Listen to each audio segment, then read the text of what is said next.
বৈশাখ মাস বর্ষাকাল হয়ে গেছে আর বৃষ্টি থেকে রোদের ট্রান্সফর্মটা আমি একটু বেশিই তাড়াতাড়ি করে ফেলেছি। রাধে রাধে, আমার আরেকটা ডেলি ব্লগে স্বাগত তোমাদের। এক নাগাড়ে কয়েকদিন এমন বৃষ্টি হলো যে বৈশাখ মাসটা আর বর্ষাকালের মধ্যে ফারাক বুঝতে পারিনি, কিন্তু এখন আবার এমন হু হু করে তাপ দিচ্ছে যে কি বলবো। যদিও ভিডিওটা বেশ কয়েকদিন আগের, তাই জন্য প্লিজ কেউ এই রোদ নিয়ে আমাকে কথা শোনাতে এসো না।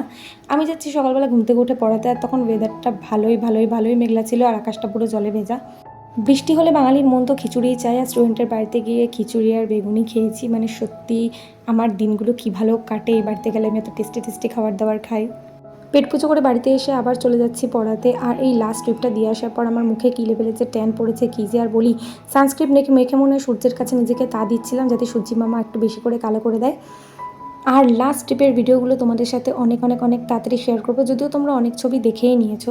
অনেক দিন ধরে পেঁয়াজি খাবো বলার পর ফাইনালি মা বৃষ্টির দিনে দুপুরবেলা পেঁয়াজের ডাল আর পেঁয়াজের বড়া করেছিল।